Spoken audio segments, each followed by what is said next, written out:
This is Graham Weimiller, Chairman and CEO of BNI, and welcome to BNI's Restart the World. I want to say a special welcome to BNI members, leaders, and guests from around the world. Thank you for joining this terrific program today. You know, BNI is helping businesses in 70 countries around the world. We're helping them sustain their growth through 2020 and beyond. And so this program is really dedicated to all of the business leaders around the world who are focused on sustaining their businesses and their communities. And I want to especially thank BNI's national directors for co-sponsoring this Restart the World event. Their leadership is important and very appreciated, and their support for this important Restart the World program is really appreciated by me personally as well. So BNI this year alone has generated nearly $10 billion in closed business. That is members supporting other members in 70 countries around the world. That nearly $10 billion just this year alone has come from 7 million valuable new client referrals. And so I want to congratulate all BNI members around the world for this impressive achievement just this year so far. And so this year is a challenging year for businesses across the globe. The International Monetary Fund has called this the worst economic decline since the Great Depression of the 1930s. If we don't look for a new path, we may see a contraction in global GDP of over 5%. If we don't pick a new path, we could see a record high number of bankruptcies this fall. And so Restart the World is about that new path. And so we are really honored that you have joined us today for this program. And so the Restart the World program is all about businesses collaborating around the world to help each other grow throughout 2020 and beyond. BNI represents 270,000 purpose-driven business leaders across 70 countries who meet every single week to support each other and to build lifelong relationships.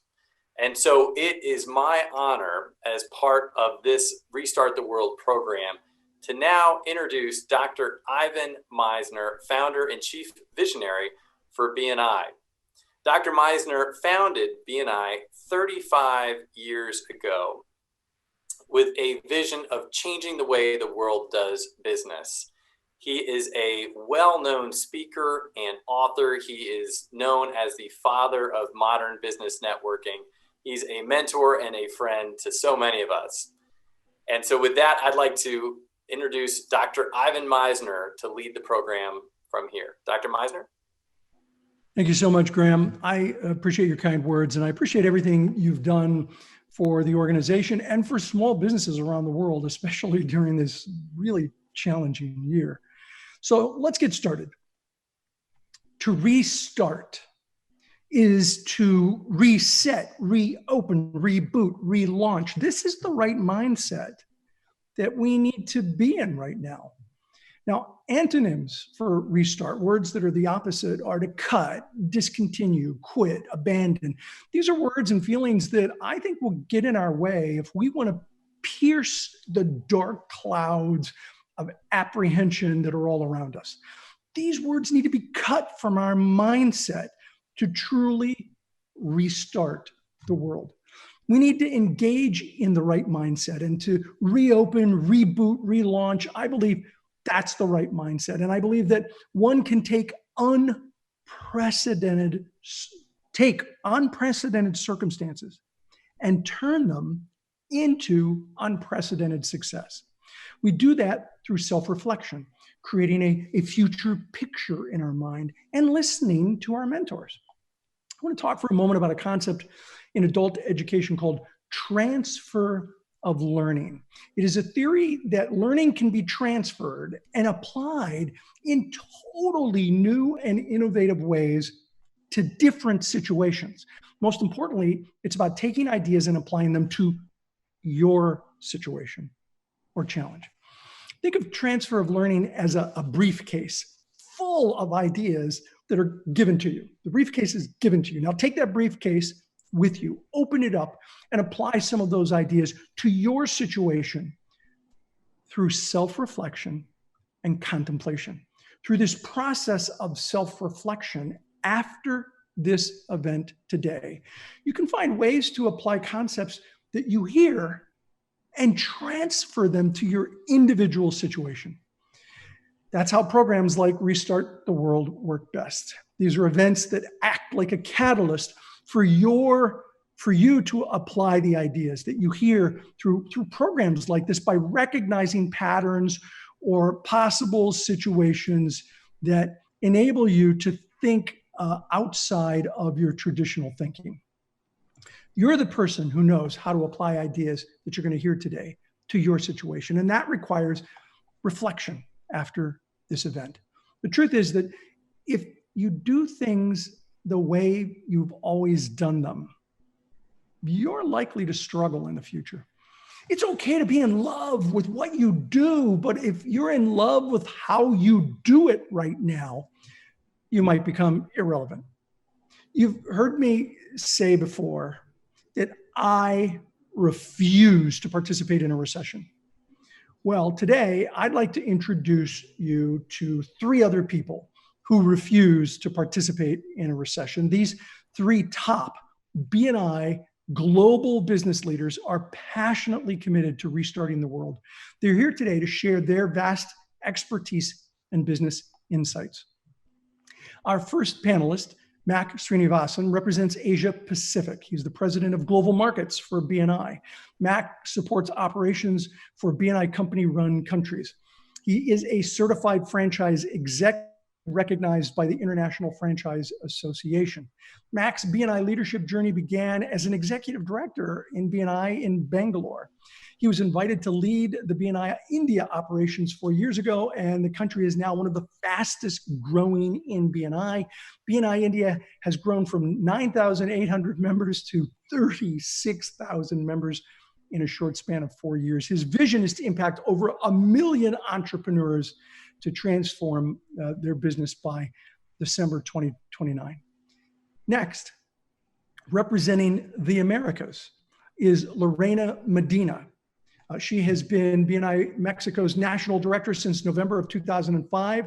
She's been the BNI market manager for Latin American affairs. And in this role, she has supported BNI Latin American countries through her leadership, training, and counseling. Lorena completed her certified franchise executive credential in less than 1 year. By the way, that's pretty rare. Currently, BNI Mexico has over 125 chapters and almost 4,400 members. From the last speaker that I'll be introducing today from the Middle East and Africa, we have on our panel BJ Shah. BJ is the National Director for BNI in the United Arab Emirates and Qatar, and Co-National Director for BNI Kenya and Uganda. In the last 15 years, he's won numerous BNI CEO awards for outstanding performance. He holds a bachelor's degree in banking and finance from the University of Wales and a master's degree in finance from the City University in London. BJ is recently also qualified as a certified franchise executive from the International Franchise Association. This is definitely a very, very diverse panel representing a large portion of the world. So let's get started with our discussion with a simple question for all 3 of you. If you could simply state in a sentence or 2, what's the one thing a business can do right now to restart their business and to refuse to participate in a recession? And Lorena, I'd love to start with you.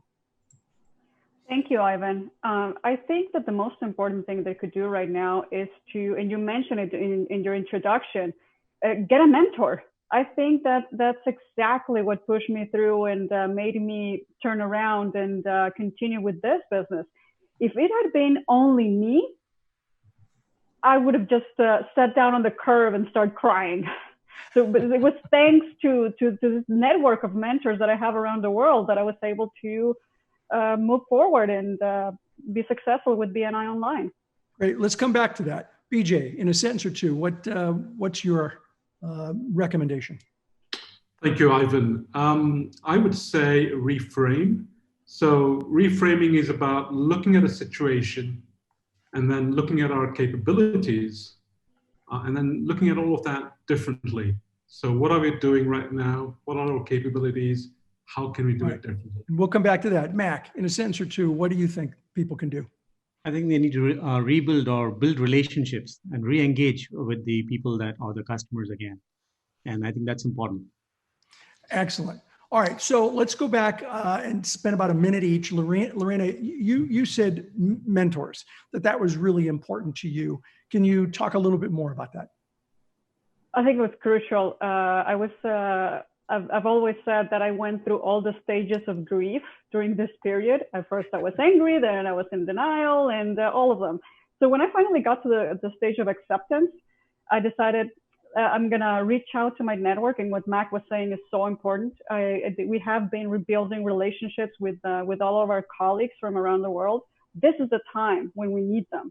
So I reached out to all my colleagues with the ones that I have a very close relationship with, and somehow we found a way to figure it out. We got the best practices on how to make this work, and it made a huge difference for me. And it could work with any type of business. Reach out to your colleagues from other parts of the world and find out what they're doing. Yeah, and get their advice. Great suggestion. Exactly. BJ, you talked about reframing. Talk about that a little more. Yeah, I'll share a couple of examples of how I've seen some of our members do that. One of our members, his other business is a brewery. He actually just recently launched a brewery making beer and spirits in Uganda. And this was just literally a few months before the whole pandemic situation broke out.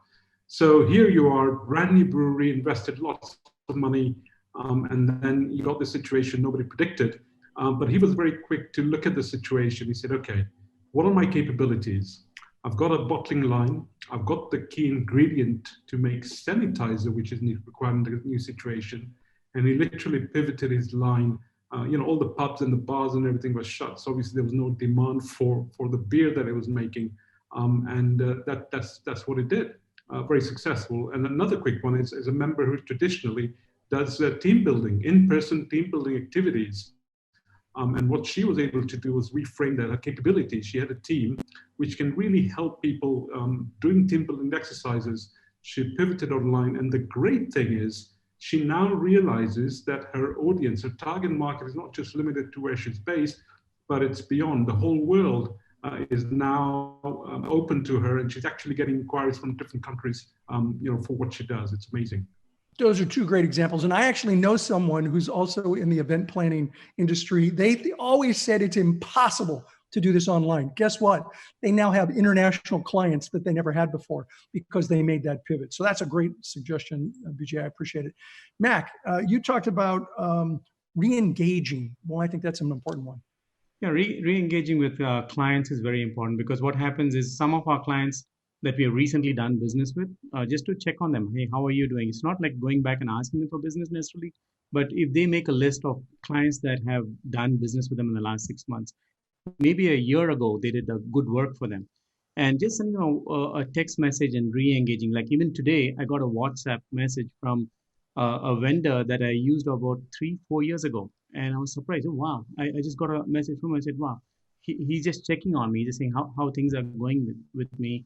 And if things are going good here. So just re-engaging, getting yourself made visible right now, and you're rebuilding that relationship, because the first stage in rebuilding, restarting the world is re-engaging with your client. Yeah. So Lorena talked about mentors. I think mentors are so incredibly important. I really believe in that. BJ reframing and Mac re-engaging. When you're listening to this is a briefcase.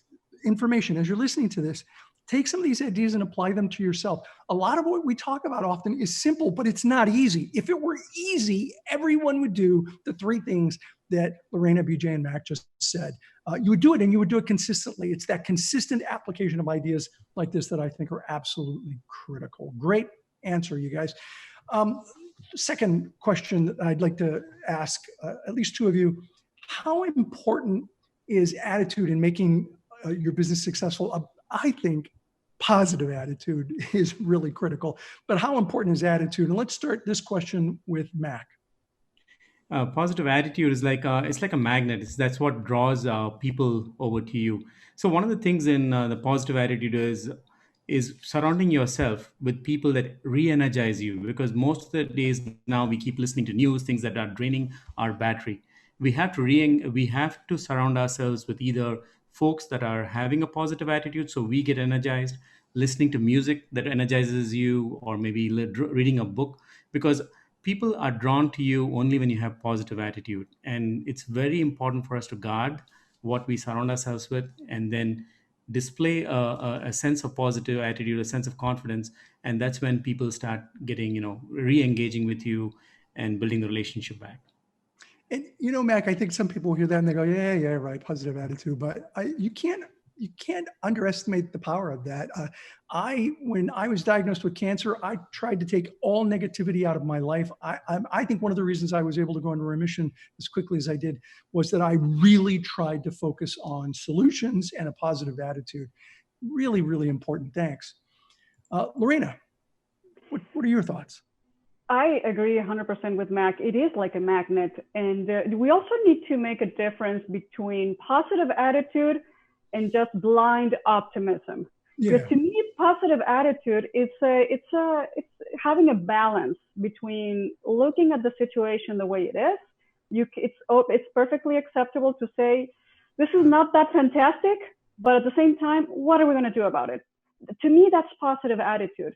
To not ignore what's in front of you and to acknowledge that it might not be that great, but what are we going to do about it? Are we going to sit down and cry, or are we going to find a solution? So to me, that is the framework, and that's the main difference between someone that's just an optimist no matter what, and someone that actually acknowledges the situation and does something about it.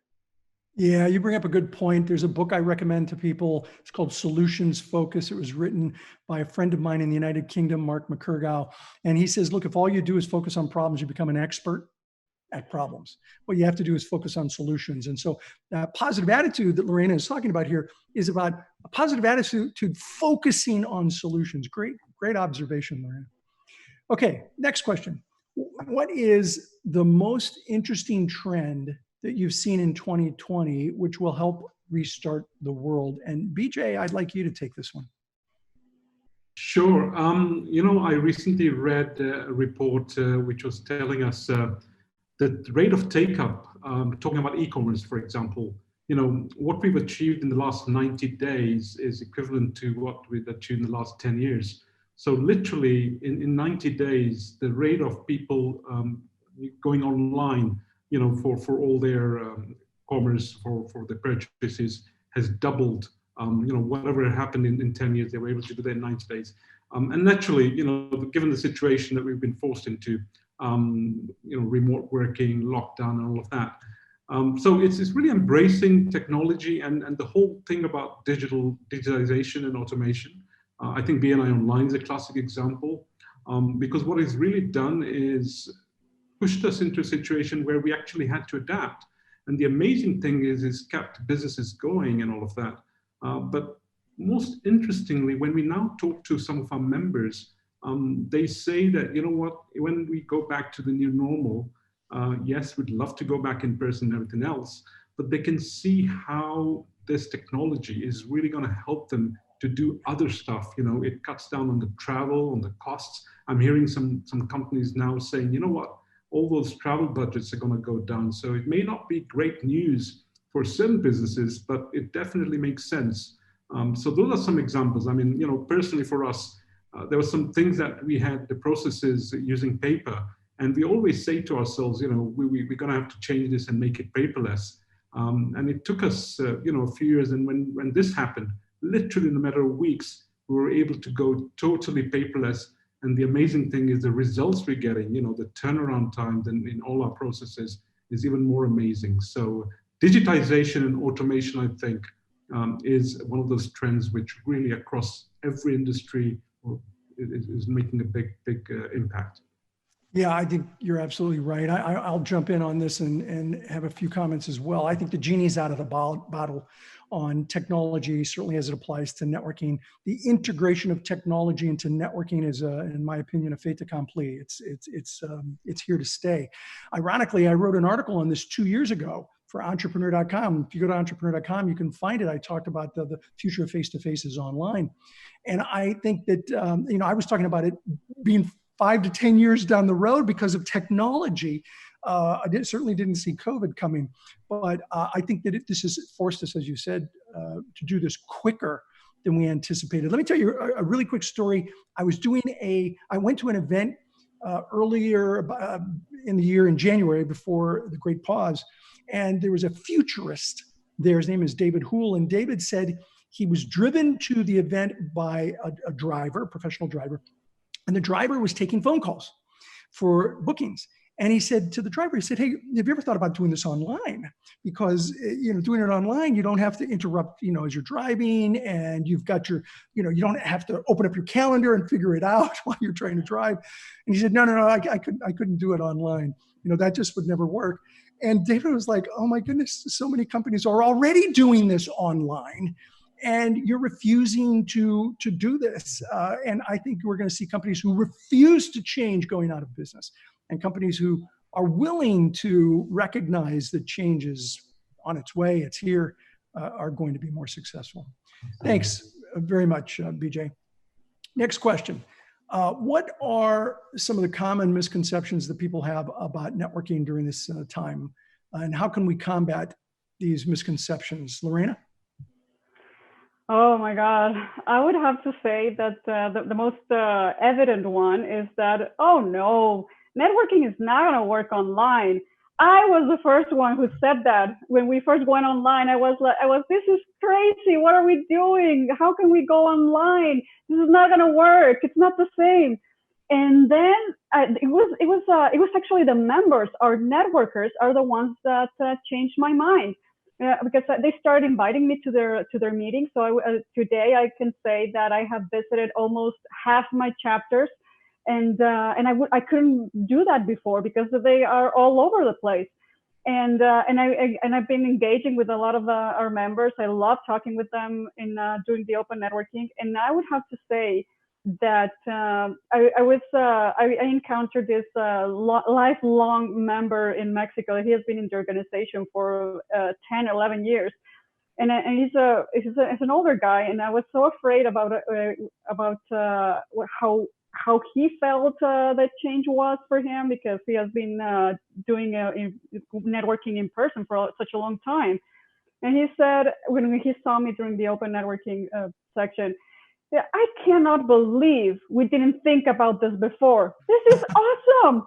I get to wake up later and I don't have to pay for breakfast. This is amazing. And I have the same results." He loved it.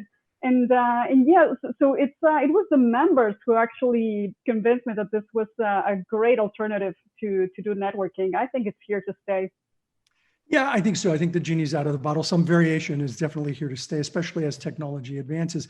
And what about one-to-ones? Aren't they so much easier doing one-to-ones online, on a Zoom or Skype or whatever platform? And I used to say, no, none of that. It doesn't count as a one-to-one if you do it online. I was crazy.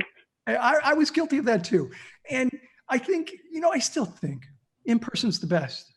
It really is. Shaking someone's hand when it's safe, having a conversation with them, sitting with them, having a cup of coffee or just, a meal and talking is still the most powerful. But we have found that this process is certainly working.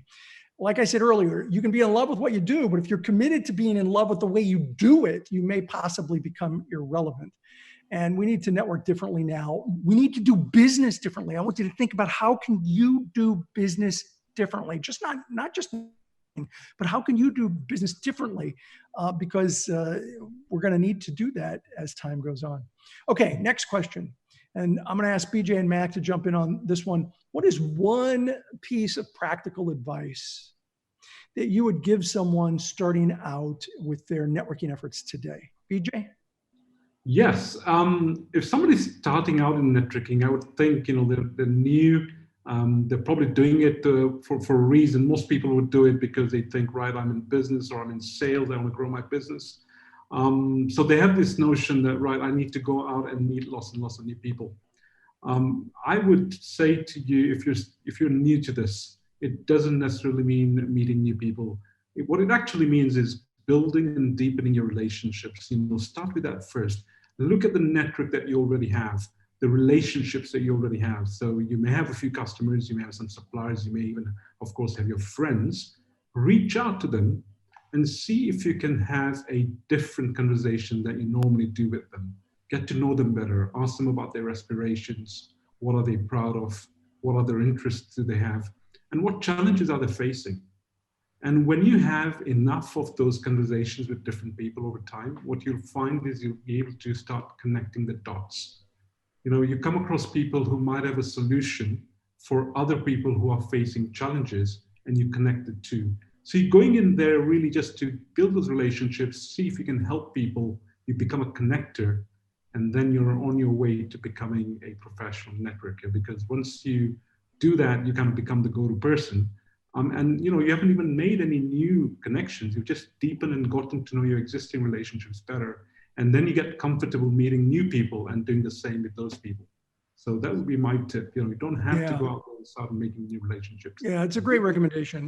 Being a connector, I think, is the cornerstone of being an effective networker. Great suggestion, BJ. Mac, what are your thoughts?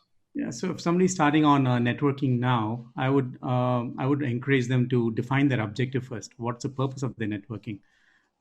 What type of network they need to choose? Are they there for just social? Do they want a social network? Are they just looking at a health type of network, or is it a business network? And once they define that, Ivan, I've always heard you say this is network. It's not net sit. It's not net heat. So they have to dedicate time, allocate in their calendar, maybe 2-3 hours a week, because without that, they're not going to achieve their objective. And finally, once they have the network or they start networking, they need to network smart, and they should not network hard.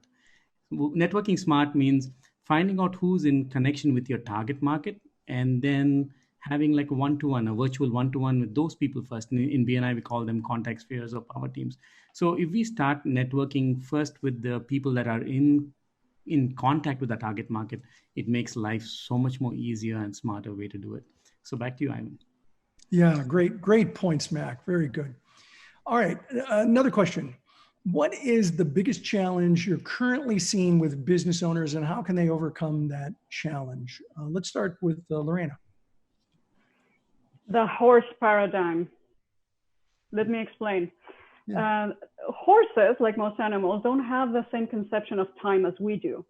They do not remember what happened in the past, and they don't know what's going to happen later. Let me explain. They have a pain right now. They have colic, and all they know is that it hurts right now. They don't remember that yesterday it didn't hurt, and they don't know that tomorrow is not going to hurt. So I would say adopt this paradigm.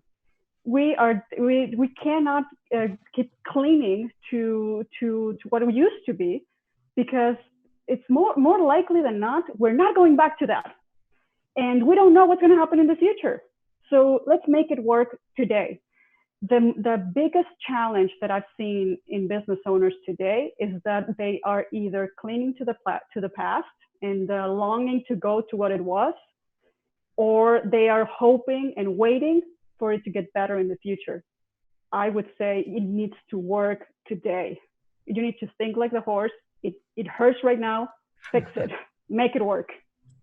Oh, Lorena, I love that paradigm. I've never heard that before. It's a great concept. I couldn't agree more. I've been saying, I like your version of it better, but I've been saying to people, we really right now we need to be comfortable with discomfort, because we don't have the answers. We know the challenges. We're working on the answers, but we don't have all the answers right now. And I think most of us around the world in whatever business, we don't have all the answers. So I will quote Lorena Medina in the horse paradigm in the future for people. I would agree that willingness to change is probably one of the biggest problems that I see businesses having right now. I recently had a chapter president ask me, about a member who he just doesn't want to get online. And I told her, I said, tell him this. And I don't usually say, tell him Ivan said, but for her, I said, tell him Ivan said he hates change. I do, I hate change. I really hate change. But the only thing I hate more than change is failure. I hate change. I hate failure way more than change. So he can either change or fail. The choice is his. You can't make him change. That's what I told her. You can't make him change. He's got to be willing to do it. But you offer to be there for him, offer to help him to support him through this process so that he can get the change. And by the way, I think that's what BNI is about. BNI is about helping, supporting people through challenges and through good times as well. But I think that's the secret, is we got to learn how to address and accept the changes that we have, otherwise known as the horse paradigm. I love that, Lorena. Okay. For one reason or another, one last question. For one reason or another, many businesses have had serious financial challenges, obviously, during the COVID, and of course the recession that most countries are going into. I want all three of you to chime in on this. What advice do you have for the people who have challenges right now? Let's start with BJ. I would say, of course, if you're in BNI, or if you're not, see what network you have out there. The best of the human species that's come out right now, people are there to help each other. We want to collaborate. We want to help. You reach out to people, people understand, when you share your challenges, when you share your problems. So I think if you can just reach out and ask for help. And then all the things that we've just discussed, you need to re-engage, go back to those relationships. See what else you can do about your business, reframe, pivot, get a mentor, get some mentors, and it's all there for us. So I think it's a matter of now opening that briefcase and saying, okay, what over here is it that can we do? And that will help. So it's really just getting out there and doing that. Great suggestions. Lorena, what are your thoughts? We've been talking a lot about positive attitude. So let's assume that you're already there. Okay, I'm positive. What's next? To me, it would be going back to what we were talking before and what Vijay was saying about mentoring. And also, you have to realize that there are thousands of people around the world that do the same thing that you do. Maybe there are restaurant owners, event planners, travel agents. There are thousands around the world. There are thousands in BNI that you could reach out to. Somebody somewhere has an answer for you on how to pivot, how to restart, how to keep your business going. Reach out to those people, get a mentor that does the same thing that you do, and come up with something together. This is something that was done it started in Mexico, and they got together with all the travel agents in Latin America. They get together once a week, and they come up with plans, with solutions. They're teaching each other how to market and how to bring people to their specific destination. So I'm teaching you how to sell Mexico, and Chile is teaching me how to sell Chile. So they're making a lot of, they're creating this network of travel agents in the whole region, and they're coming up with ways in which they can market and still keep their business open today. There's someone out there that already has figured it out. Just reach out to them. And also there's a lot of potential inside your group. If you belong to a business, a group of business owners like BNI, there's your advisory group. Reach out to them, seek advice. I mean, if you're probably going through something that they have already lived through in the past. So there's a lot of intelligence, collective intelligence inside your BNI group, in the whole organization. Someone somewhere has the answer. Just reach out, just ask for help. That'll be the first thing that I would do. That's a great point, Lorena. And I think sometimes people say, well, you didn't tell me what I need to do. And the truth is, we can't tell you what you need to do. That's the whole concept of the transfer of knowledge that I was talking about, that we can tell you, we can give you 30,000 foot views, we can give you some suggestions, but you need to take these ideas and reflect on them and talk to people in your industry, just like Lorena was saying, and find out how you can apply these ideas we're talking about to your profession. Mac, You have the last word. Thank you, Ivan. And just like Lorena and what BJ said, I think pivoting is very important now. One of the examples I recently, I met an events manager recently, one of our BNI members, and part of his events was, when they have exhibition booths in the old days, they used to have a barcode scanner and technology that used to track people who attended the events. He utilized that same technology now for contact tracing. He realized that events is and the traditional world of events are no longer going to happen for some more time. So he moved and he's now providing solutions to businesses that need contact tracing to be done, or registration process done for events. So having an open mind, and many business owners that I see now are completely like a deer in the headlights. They know their business is going and down. They're not looking at other changes. But like Lorena was mentioning, we have a fantastic pool of resources in BNI, in our chapters, and just sitting down, brainstorming, and then new ideas will emerge if we have an open mind to it. I love the way that how our event manager, completely transitioned into his application and his business.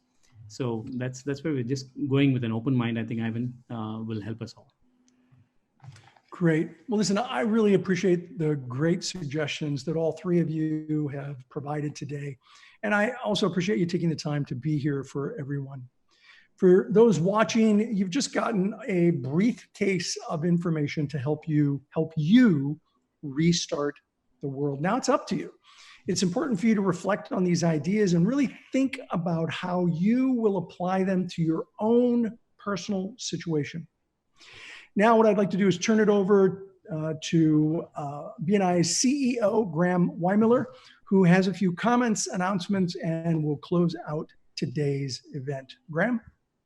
Really terrific wisdom, Dr. Meisner, and our panelists, Lorena and BJ and Mac. Thank you. Just terrific ideas and perspective from you all. So just on behalf of everyone listening today, thank you. And, Dr. Meisner started that session out about, talking about how you can refuse to participate in a recession. And we would just urge all of you to take that to heart and just realize that there is a lot of opportunity, and keep asking yourself, what opportunities are there now that there weren't a year ago?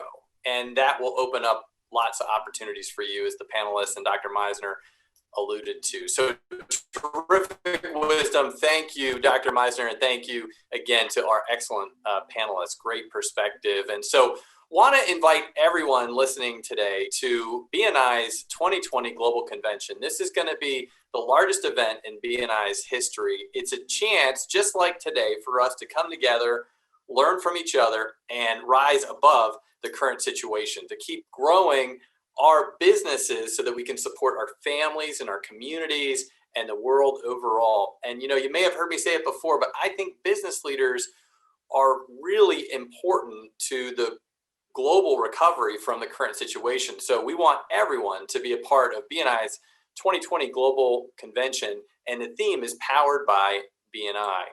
And so we expect thousands, in fact, 25,000 or more business leaders from around the world.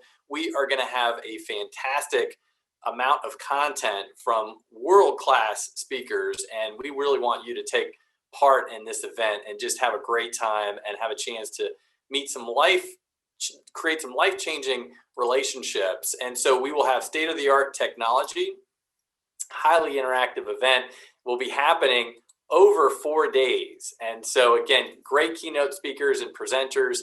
There'll be lots of customization for you, a chance to personalize the experience, on-demand viewing, easy scheduling of one-to-ones worldwide. And so that really is a special opportunity, and it will be translated into 16 languages. So we want to make it as accessible as possible for everyone.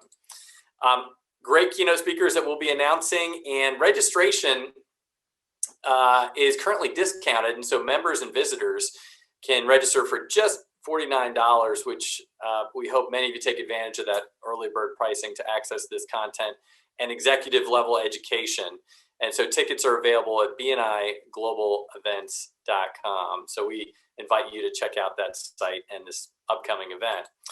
I just want to thank everybody for being a part of this event. BNI as a global organization is committed to business leaders around the world, and together we can restart the world. Thank you to our panelists. Thank you to Dr. Meisner. Thank you all for joining. And until we talk again, we wish you the best. Thank you.